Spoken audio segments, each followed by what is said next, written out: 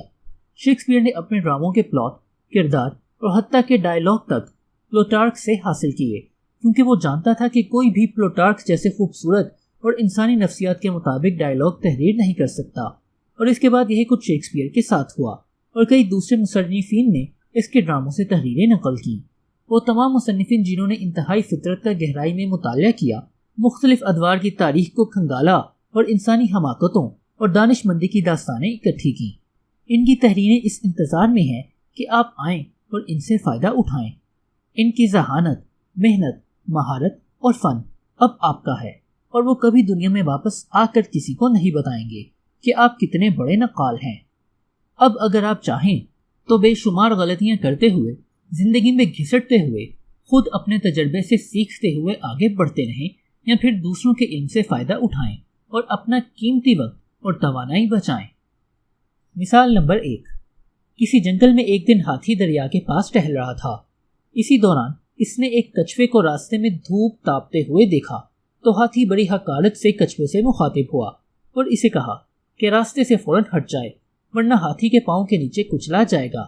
اس پر کچھوے نے یہ کہتے ہوئے ہاتھی کو حیران کر دیا کہ وہ بھی ہاتھی جتنا ہی طاقتور ہے اور رسہ کشی کے مقابلے میں اسے شکست دے سکتا ہے۔ ہاتھی ہنس پڑا اور کچھوے کا مزید مذاق اڑانے لگا۔ کچھوے نے ہاتھی سے کہا کہ اگر وہ رضامند ہو تو مقابلے کا وقت اور جگہ کچھوا طے کرے گا۔ اپنے طاقت کے زوم میں ہاتھی فوراً مان گیا۔ اگلے دن کچھوا دریا کے کنارے گیا اور دریا میں نہاتے ہوئے دریائی گھوڑے کو بھی اسی مقابلے کے لیے للکارا۔ دریائی گھوڑے نے بھی ہاتھی جیسا ہی توہین آمیز جواب دیا۔ کچھوے نے اسے کہا کہ وہ انتظار کرے کہ جب تک کچھوا رسہ لے کر نہ آ جائے۔ اس کے بعد کچھوے نے ایک مضبوط رسہ لیا اور ہاتھی کو بھی مقابلے کے لیے بلا لیا۔ اب اس نے رسہ ایک طرف دریائی گھوڑے کو مضبوطی سے پکڑنے کو کہا کہ وہ دوسری طرف جا کر رسہ کھینچ کر ابھی اسے ہرا دیتا ہے۔ پھر اس نے تھوڑی دیر دریائی گھوڑے کی نظروں سے اوجھل ہاتھی کو رسہ دیا اور اسے کہا کہ وہ پورا زور لگا کر بھی کچھوے کو ہرا نہیں سکتا۔ کچھوا تھوڑی دور کھڑا دیکھتا رہا جبکہ ہاتھی اور دریائی گھوڑا ایک دوسرے کی نظروں سے دور اپنی پوری طاقت استعمال کرتے رہے، لیکن لہیم شہیم ہونے کی وجہ سے دونوں ہی اپنی جگہ سے نہ ہلے۔ آخر تھک ہار کر دونوں نے شکست تسلیم کر لی، لیکن اس دن کے بعد سے دونوں ہی کچھوے کی طاقت کو تسلیم کرنے لگے۔ حاصل: گدھ جنگل کے تمام جانوروں میں سب سے زیادہ آسانی سے اپنی خوراک حاصل کرتا ہے۔ باقی تمام جانوروں کی موت اس کے لیے بھوک مٹانے اور اپنی بقا قائم رکھنے کا ذریعہ بنتی ہے۔ جب آپ کسی ہدف کے لیے محنت کر رہے ہوں تو گدھوں پر نظر رکھیں، ان سے مقابلہ مت کریں بلکہ ان میں شامل ہو جائیں۔ سند: سیکھنے کے لیے بہت کچھ ہے اور زندگی بہت مختصر ہے، جبکہ علم بہت ضروری ہے۔ اس لیے یہ بہت عمدہ ترکیب ہے کہ ہر ایک سے سیکھا جائے۔ چنانچہ دوسروں کی محنت و مشقت کے بل بوتے پر آپ عالم و فاضل بن سکتے ہیں۔ بالدسار گریشین، سن 1601 سے سن 1658 عیسوی۔ The 48 Laws of Power، طاقت و اختیار حاصل کرنے کے 48 قوانین۔ قانون نمبر 8، کوشش کریں کہ لوگ چل کر آپ تک آئیں اور آپ پر انحصار کریں، اور اس کے لیے کوئی جال بچھانے سے بھی دریغ نہ کریں۔ Make other people's come to you، use bait if necessary۔ پیغام، جب آپ اپنے حریف کو پہلے چال چلنے پر مجبور کر دیتے ہیں تو جنگ کی بازی آپ کے ہاتھ میں آ جاتی ہے، اور اس سے بھی بہتر یہ ہے کہ آپ حریف کو اتنی جلد بازی میں چال چلنے کے لیے اکسائیں کہ وہ تمام تر احتیاط اور دفاعی تدابیر کو بالائے طاق رکھ دے۔ حریف کو اس دھوکے میں مبتلا کر دیں کہ پہلے کرنے میں اسے فائدہ ہے، اور پھر جب وہ آپ کے جال میں پھنس جائے تو آپ ہمت کریں، جیت آپ کا مقدر بن جائے گی۔ انسانی تاریخ میں کئی بار یہ منظر دہرایا گیا ہے کہ ایک جارح مزاج رہنما کچھ جرأت مندانہ قدم اٹھاتا ہے، اور اس طرح اس کی طاقت میں مزید اضافہ ہوتا چلا جاتا ہے، تاہم بہت جلد اس کی طاقت اپنے عروج پر پہنچ جاتی ہے، اور پھر ہر چیز اس کے خلاف ہو جاتی ہے۔ اس کی طاقت سے خوف زدہ کمزور دشمن اس کے خلاف اکٹھے ہو جاتے ہیں۔ وہ ان کے خلاف کبھی ایک سمت میں جاتا ہے تو کبھی سرزمین پر موجودگی سے وہ گھبرائے گا اور جلدی میں کوئی دوسری چال چلتا ہے، آخرکار تھک ہار کر ختم ہو جاتا ہے۔ اس کی وجہ یہ ہے کہ جارح اور غصیلا شخص خود اپنے آپ پر قابو نہیں رکھتا، وہ اپنی ایک دو چالوں سے آگے نہیں دیکھ سکتا، اور نہ ہی اپنے اندھے غصے میں اٹھائے گئے اقدامات کے انجام سے آگاہ ہوتا ہے، چونکہ وہ ہمیشہ عمل کی بجائے صرف اپنے دشمنوں کے حملوں پر رد عمل میں مصروف رہتا ہے، اور اس طرح اس کی تمام طاقت و توانائی خود اسی کے خلاف استعمال ہو جاتی ہے۔ اقتدار کے ایوانوں میں رہتے ہوئے آپ کو خود سے سوال کرنا چاہیے کہ ادھر ادھر دشمنوں کا تعاقب کرنے، مسائل کا حل کرنے کی کوششوں اور دشمنوں کو شکست دینے کا کیا فائدہ اگر آپ کو خود پر قابو نہیں ہے؟ میں مختلف اقدامات کی قیادت کرنے کے بجائے صرف دوسروں کے افعال پر ہی رد عمل کیوں دے رہا ہوں؟ اس کا جواب بڑا سادہ ہے۔ طاقت کے بارے میں آپ کا نظریہ غلط ہے۔ آپ نے جارحیت پر مبنی افعال کو بہت مؤثر اقدام سمجھ لیا ہے، جبکہ اکثر اوقات صبر اور سکون سے انتظار کرنا زیادہ مؤثر ہوتا ہے، جبکہ آپ کے دشمن آپ کے صبر کی وجہ سے برانگیختہ ہو کر، بے چین ہو کر خود کوئی قدم اٹھاتے ہیں اور آپ کی چال میں پھنس جاتے ہیں۔ صبر اور سکون سے انتظار کرنے سے فوری فتح کی بجائے دور رس فتح اور طاقت حاصل ہوتی ہے۔ یاد رکھیں کہ طاقت و اختیار کا نچوڑ اپنے تمام افعال اور چالوں کو اپنے قابو میں رکھنا ہے۔ آپ دوسروں کو اپنی چالوں کا جواب دینے پر مجبور کریں تاکہ وہ اپنی طاقت کا اظہار کریں، اپنے پتے ظاہر کر دیں، اور آپ اپنی مرضی کے وقت پر انہیں قابو کر سکیں۔ آپ اپنے دشمنوں اور اپنے ارد گرد موجود دوسرے لوگوں کو کبھی اپنی چالوں سے آگاہ نہ ہونے دیں اور انہیں ہمیشہ مدافعانہ حالت میں رکھیں۔ جب آپ لوگوں کو مجبور کر دیتے ہیں کہ وہ آپ پر انحصار کریں تو آپ ساری صورتحال پر قابو رکھتے ہیں اور آپ کا اپنی طاقت پر بھی قابو ہوتا ہے۔ آپ کو اسی مقام پر رکھنے کے لیے دو چیزیں بہت ضروری ہیں۔ آپ کو اپنے جذبات پر قابو ہونا چاہیے، نیز غصے کو اپنے آپ پر کبھی حاوی نہ ہونے دیں، اور ساتھ ہی آپ کوشش کریں کہ آپ لوگوں کو غصہ دلائیں کہ وہ غصے میں اندھے ہو کر غلط قدم اٹھائیں۔ اس سے آپ اپنے دشمنوں کی غلطیوں سے فائدہ اٹھا سکیں گے۔ دشمن کو خود تک آنے پر مجبور کر دینے کا ایک اور بڑا فائدہ یہ ہے کہ وہ آپ کے علاقے میں داخل ہو۔ مذاکرات اور بات چیت کے لیے بھی دانش مندی یہی ہے کہ آپ اپنے دشمنوں کو بہلا کر اپنے علاقے یا پھر اپنی مرضی کے علاقے تک لے آئیں، جہاں آپ اپنے حالات پر مکمل قابو رکھتے ہوں، جبکہ مخالفین ناآشنائی کی وجہ سے مدافعانہ رویہ اختیار کریں گے۔ چیزوں اور معاملات کو اپنی مرضی کے مطابق ڈھالنا ایک خطرناک کھیل ہے۔ جب کسی کو شک ہو جائے کہ اس کے ساتھ کھیل کھیلا جا رہا ہے تو اسے قابو کرنا مزید مشکل ہو جاتا ہے، لیکن جب آپ اپنے دشمن کو خود تک لاتے ہیں تو وہ اس فریب میں مبتلا ہوتا ہے کہ صورتحال اس کے قابو میں ہے۔ 19ویں صدی کا بدنام زمانہ نوسر باز ڈینیل ڈریو اسٹاک مارکیٹ میں کھیل کھیلنے کا ماہر تھا۔ وہ جب بھی کسی مخصوص اسٹاک کو خریدنا یا فروخت کرنا چاہتا تو بہت کم براہ راست چال چلتا تھا۔ وہ اس انداز میں قیمتوں میں اتار چڑھاؤ پیدا کرتا کہ اس کی مرضی کے نتائج حاصل ہوتے۔ اس کی ایک مشہور ترکیب یہ تھی کہ وہ وال اسٹریٹ کی طرف تیز تیز قدموں سے جاتا اور راستے میں اپنا پسینہ صاف کرنے کے لیے جیب سے رومال نکالتا۔ جس کے ساتھ کوئی کاغذ کا ٹکڑا بھی باہر گر جاتا وہ یہی ظاہر کرتا کہ اسے اس کاغذ کے بارے میں کوئی علم نہیں ہے۔ کئی لوگ بھاگ کر وہ کاغذ اٹھاتے جس پر کسی نہ کسی سٹاک کے بارے میں کوئی اہم بات درج ہوتی۔ لوگ دھڑا دھڑ وہ چیز خریدتے یا فروخت کرتے اور اس طرح مکمل طور پر ویو کے ہاتھوں میں کھیلتے۔ ہر چیز کا انحصار اس بات پر ہے کہ آپ کی چال کتنی مؤثر ہے۔ اگر آپ کی چال کافی پرکشش ہے تو آپ کے مخالفین اندھا دھند آگے بڑھیں گے اور حقیقت ان کی نظروں سے اوجھل ہو جائے گی۔ وہ جتنے زیادہ لالچی بنیں گے انہیں جال میں پھنسانا اتنا ہی آسان ہو جائے گا۔ مثال نمبر 1، فیلپو برنیلسکی نشاط ثانیہ رینیسانس کے دور کا ایک عظیم آرکیٹیکٹ تھا۔ وہ دوسروں کو اپنے قدموں میں بلانے کے فن کا ماہر تھا۔ دوسروں کو عاجز کر کے اپنے سامنے جھکا دینا اس کی اصلی قوت تھی۔ ایک دفعہ فیلپو کو سینتا ماریا ڈیل فیور کے گنبد کی مرمت کا کام دیا گیا۔ اس مقدس عبادت گاہ کی تعمیر و مرمت میں حصہ لینا ایک بہت ہی مقدس کام سمجھا جاتا تھا۔ اعلیٰ حکام نے اس کام کی نزاکت کے پیش نظر ایک اور آرٹسٹ لورینزو کی خدمات بھی حاصل کر لیں۔ فیلپو کو یہ بات اچھی نہ لگی کیونکہ وہ جانتا تھا کہ لورینزو کو اس کے تعلقات کی بنا پر شامل کیا گیا ہے۔ فیلپو نے دوران تعمیر اچانک بیماری کا بہانہ کر کے خود کو کام سے الگ کر لیا اور حکام سے کہا کہ باقی ماندہ کام لورینزو سے مکمل کروا لیا جائے۔ اس سے لورینزو کی نااہلیت کی قلعی کھل گئی۔ اب اعلیٰ حکام نے فیلپو کی منت سماجت کرنا شروع کر دی کہ وہ ادھورا کام مکمل کرے۔ فیلپو نے ایک ہی رٹ لگائے رکھی کہ باقی کام لورینزو سے مکمل کروایا جائے۔ اعلیٰ حکام بات کی تہ تک پہنچ گئے اور لورینزو کو کام سے علیحدہ کر دیا۔ فیلپو فوراً ہی صحت مند ہو گیا۔ اس نے اپنی پوری صلاحیت بروئے کار لاتے ہوئے باقی ماندہ کام پایہ تکمیل تک پہنچا دیا۔ فیلپو نے دوسروں کو اپنے قدموں میں لانے کا قانون کا استعمال کرتے ہوئے زبردست کامیابی حاصل کی۔ مثال نمبر 2، سن 1905 میں جاپان اور روس کے درمیان جنگ جاری تھی۔ جاپان نے ابھی نئے نئے جنگی جہاز بنانے شروع کیے تھے۔ جاپانی جنرل ٹوگو نے ایک چال چلتے ہوئے اپنی کچھ گودیاں روسی فوج کے حوالے کر دیں۔ اس نے پسپائی اختیار کی جس سے روس اس ذوق میں مبتلا ہو گیا کہ جاپان اس کی بحری قوت کا مقابلہ نہیں کر سکتا اور وہ جب چاہیں جاپان کو نیست و نابود کر سکتے ہیں۔ لیکن جب روس نے ایسا کرنا چاہا تو ہر طرف سے روس کی ناکہ بندی ہو چکی تھی۔ جب اس ناکہ بندی سے بچ کر روسی نیوی جاپان تک پہنچی تو اس برے سفر کی وجہ سے اس کے جوان تھکن سے چور تھے۔ جاپانی نو آموز اور نا تجربہ کار ہونے کے باوجود روسی نیوی کو تباہ کرنے میں کامیاب ہو گئے۔ حاصل، ریچھ کے شکاری اس کا تعاقب نہیں کرتے کیونکہ اگر ریچھ کو احساس ہو جائے کہ اس کا شکار کیا جا رہا ہے تو وہ بہت خطرناک ہو جاتا ہے اور اسے پکڑنا تقریباً ناممکن ہو جاتا ہے۔ اس کی بجائے شکاری شہد میں ڈوبے شکنجے استعمال کرتے ہیں۔ ریچھ شہد کے لالچ میں آ کر شکنجے میں پھنس جاتا ہے۔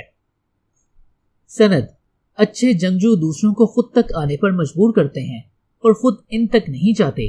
جب آپ کا دشمن آپ تک آتا ہے تو وہ اپنی طاقت سے محروم ہوتا ہے اور آپ چونکہ اپنے علاقے میں ہوتے ہیں اس لیے آپ طاقت سے بھرپور ہوتے ہیں۔ طاقت سے بھرے فریق کا اپنی طاقت سے محروم فریق پر حملہ ایسے ہی ہے جیسے پتھروں سے انڈوں پر حملہ کرنا۔ 11ویں صدی میں فنون حرب کا ماہر زوانگ you. The 48 Laws of Power، طاقت و اختیار حاصل کرنے کے 48 قوانین۔ قانون نمبر 9، الفاظ اور دلائل کے بجائے عمل سے فتح حاصل کریں۔ Win through your actions, never through arguments۔ پیغام، دلائل اور باتوں کے ذریعے حاصل کی گئی کوئی بھی فتح در حقیقت صرف لفظی فتح ہے۔ آپ کی باتوں سے پیدا ہونے والی رنجش اور کینہ کسی کی رائے میں عارضی تبدیلی سے زیادہ شدید اور پائیدار ہوتے ہیں۔ الفاظ اور باتوں کی بجائے عمل لوگوں کو آپ سے متفق کرنے میں کہیں زیادہ طاقتور ثابت ہوتا ہے۔ وضاحتیں کرنے کی بجائے عمل سے ثابت کریں۔ جب آپ طاقتور ہوتے ہیں تو آپ کو اس بات پر غور کرنا چاہیے کہ آپ کے فیصلوں اور اقدامات سے لوگوں پر کیا اثرات ہوں گے۔ دلائل سے فتح حاصل کرنے میں مسئلہ یہ ہے کہ کامیابی کے بعد آپ کو یقین ہی نہیں ہوتا کہ جن لوگوں سے آپ نے بحث جیت لی ان پر اس کے کیا اثرات مرتب ہوئے ہیں۔ ہو سکتا ہے کہ بظاہر وہ بڑی شائستگی سے اتفاق کریں لیکن دل ہی دل میں آپ کے خلاف بھی ہو سکتے ہیں۔ ہو سکتا ہے آپ کے الفاظ نے انہیں ناراض کر دیا ہو، کیونکہ الفاظ میں ایک عجیب خاصیت ہوتی ہے کہ ہر آدمی اپنے مزاج اور تحفظات کے مطابق ان کا مطلب نکال سکتا ہے، حتیٰ کہ بہترین دلائل کی بھی کوئی ٹھوس بنیاد نہیں ہوتی۔ کیونکہ الفاظ کے مختلف معنی کی وجہ سے ان پر مکمل اعتماد نہیں کیا جا سکتا۔ انسان اپنی عادت سے مجبور ہو کر اپنی آراء اور نظریات کے مطابق سوچتا ہے۔ یہ بات سمجھ لیں کہ الفاظ کی کوئی اہمیت نہیں ہوتی۔ ہم سب یہ بات جانتے ہیں کہ گرما گرم بحث کے دوران ہم اپنے آپ کو درست ثابت کرنے کے لیے کوئی بھی بات کر سکتے ہیں۔ ہم مذہبی اور الہامی کتابوں کا حوالہ دیتے ہیں، ناقابل تصدیق اعداد و شمار بیان کرتے ہیں۔ ایسی کھوکھلی باتوں سے بھلا کون مانتا ہے؟ عملی مظاہرہ الفاظ سے کہیں زیادہ طاقتور ہوتا ہے، کیونکہ اسے ہم اپنی آنکھوں سے دیکھتے ہیں۔ عمل میں نہ تو غصہ دلانے والے الفاظ بولے جاتے ہیں، نہ ہی اس کے غلط معنی اخذ کیے جاتے ہیں، اور آنکھوں دیکھے ثبوت کو کوئی بھی نہیں جھٹلا سکتا۔ جیسا کہ بالدازار گریشین کہتا ہے، سچائی عام طور پر دکھائی جاتی ہے اور بہت کم سنائی جاتی ہے۔ سر کرسٹوفر رین انگلینڈ کی نشاط ثانیہ کے دور کا شخص تھا۔ اس نے ریاضی، فلکیات، فزکس اور فزیولوجی کے علوم پر عبور حاصل کیا تھا۔ پھر بھی ایک ماہر تعمیر کے طور پر اس کے غیر معمولی لمبے عرصے کے کام کے دوران بھی اس کے سرپرست اس کے بنائے ہوئے نقشوں میں اسے بہت سی بے معنی اور فضول تبدیلیوں پر قائل کرتے۔ اس نے جواب میں کبھی نہ تو دلائل دیے نہ غصہ کیا۔ اس کے پاس اپنے نقطۂ نظر کو ثابت کرنے کے دوسرے بہت سے طریقے تھے۔ سن 1688 میں رین نے ویسٹ منسٹر کے شہر کے لیے ٹاؤن ہال کا ایک بہت شاندار نقشہ بنایا۔ تاہم شہر کا میئر مطمئن نہیں تھا، بلکہ وہ کچھ گھبراہٹ کا شکار تھا۔ اس نے رین کو بتایا کہ اس کے خیال میں تیسری منزل محفوظ نہیں، اور کسی دن پوری عمارت گڑراتی ہوئی سیدھی اس کے دفتر پر گر سکتی ہے، جو کہ سب سے نچلی منزل پر تھا۔ اس نے تقاضا کیا کہ چھت کو اضافی سہارا دینے کے لیے رین 2 مزید پتھریلے ستونوں کا اضافہ کرے۔ رین، جو کہ ایک تجربہ کار انجینئر تھا، اچھی طرح آگاہ تھا کہ ان 2 اضافی ستونوں سے کوئی فائدہ نہیں ہوگا، اور میئر کے خدشات بے بنیاد تھے۔ تاہم اس نے وہ 2 ستون تعمیر کروا دیے۔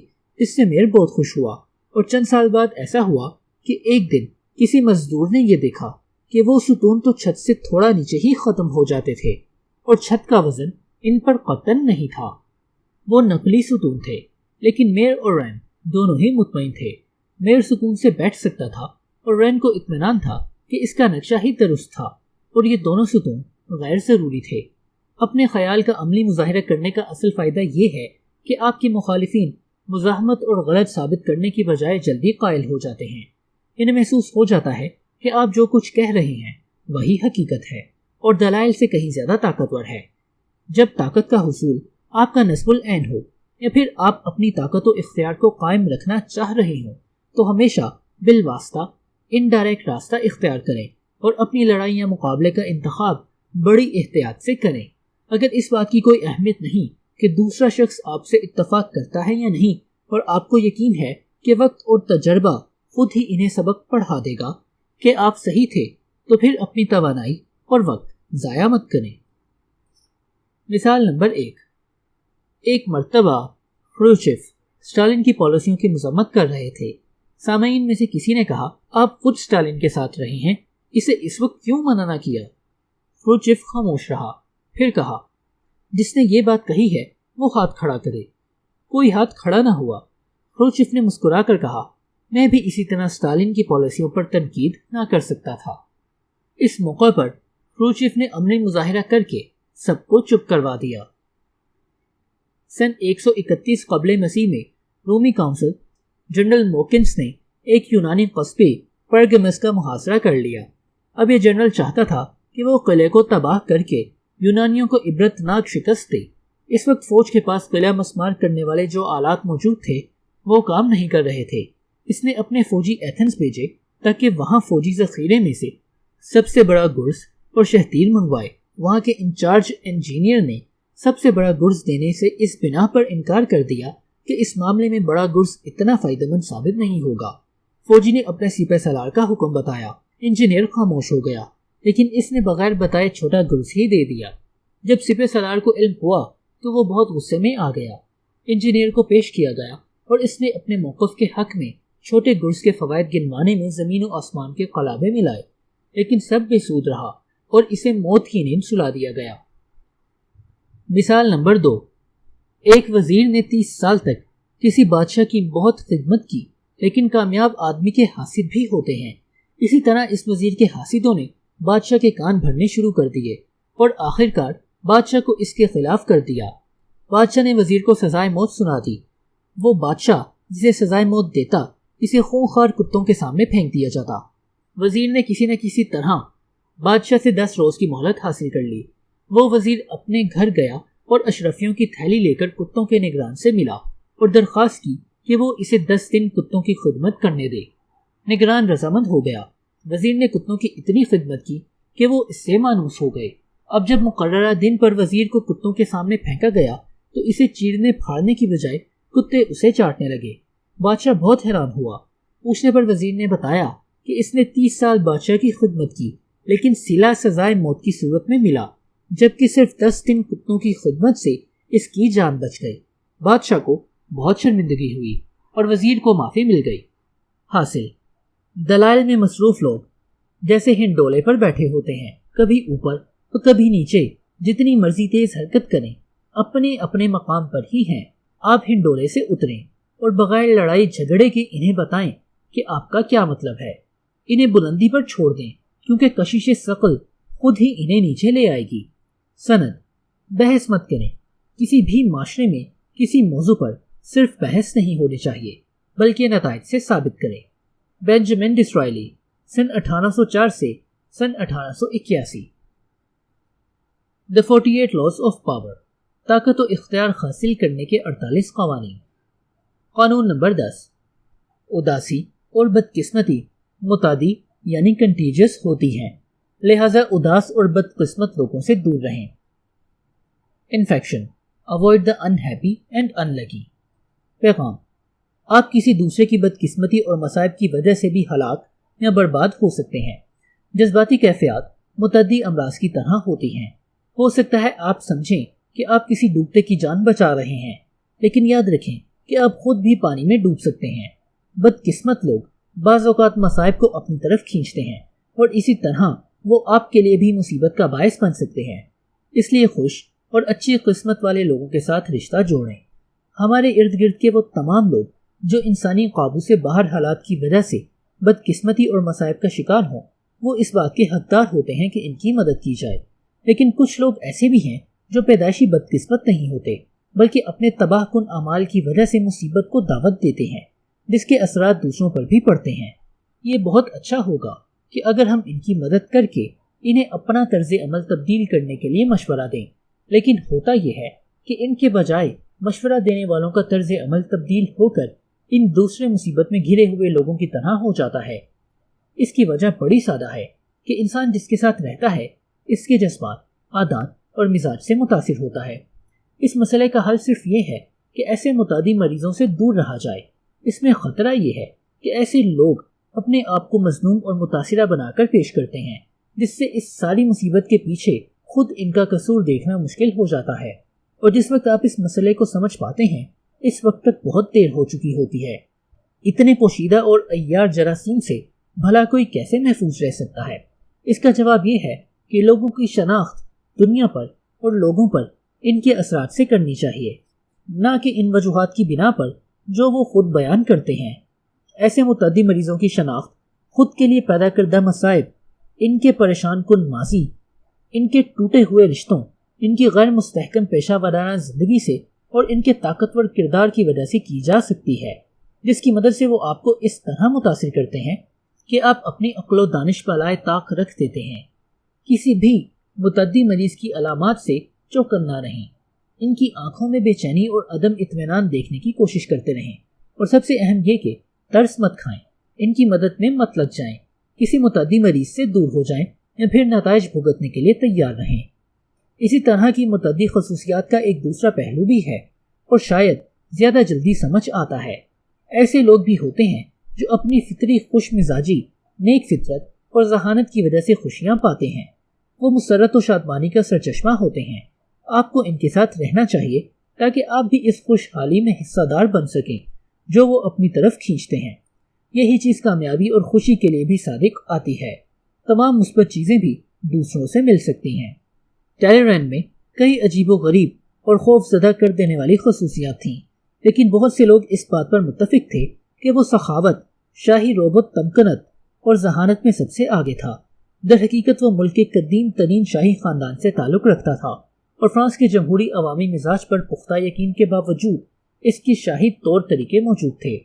اس کا ہم اثر نپولین کئی لحاظ سے بالکل اس کے برعکس تھا۔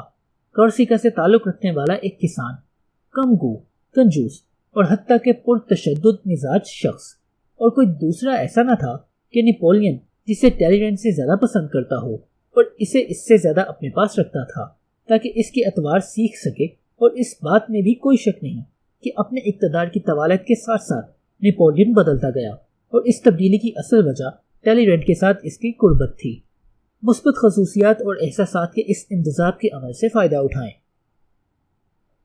مثال کے طور پر اگر آپ کنجوس ہیں تو کسی سخی آدمی کے ساتھ قربت بڑھائیں۔ اس کے اثر سے آپ کی شخصیت کے تنگ اور بند دریچے بھی کشادہ ہو جائیں گے۔ اگر آپ تنہائی پسند ہیں تو ملنسار اور خوش مزاج کے قریب ہو جائیں۔ کبھی ایسے لوگوں کے قریب مت ہوں جو اپنی خامیاں آپ کو دے دیں۔ ایسے لوگ ہر اس خامی کو مزید بڑھا دیں گے جو آپ کے راستے میں رکاوٹ بنے گی۔ صرف مثبت رویوں کے ساتھ تعلق بنائیں۔ اس بات کو اپنی زندگی کا ایک ضابطہ بنا لیں اور آپ دنیا کے کسی بھی دوسرے ذریعے سے حاصل ہونے والی کامیابی اور خوشی سے زیادہ فائدہ حاصل کر سکیں گے۔ مثال نمبر 1۔ ایک دفعہ کا ذکر ہے کہ ایک بیج کسی کوے کی چونچ سے گرا اور ایک بہت اونچی دیوار کی ایک درس میں آن گرا، لیکن کھلے آسمان تلے بے مقصد زندگی سے وہ خوش نہ تھا۔ اس نے دیوار کی بہت تعریف و توصیف کی اور اپنی مشکلات کا رونا رو کر اس سے مدد طلب کی۔ بیج نے کہا کہ کاش وہ زمین پر پڑے سبزے میں گر جاتا اور میں اپنے والد کے درخت کے سائے میں پڑا رہتا، لیکن تمہاری وجہ سے اب اپنے مقام پر واپس نہیں جا سکتا۔ میں جب کوے کی چونچ سے گرا تھا تو میں نے دعا مانگی تھی کہ اگر میں بچ گیا تو ساری زندگی ایک چھوٹے سے سوراخ میں گزار دوں گا۔ اتنی منت سماجت سن کر دیوار نرم پڑ گئی اور ننھے بیج کو اپنی دراڑ میں پناہ دینے پر تیار ہو گئی۔ پناہ حاصل کرنے کے بعد بیج پھوٹ پڑا۔ اس نے دیوار کی درزوں میں اپنی جڑیں پھیلانا شروع کر دی۔ اس سے دیوار کے پتھر سڑکنا شروع ہو گئے۔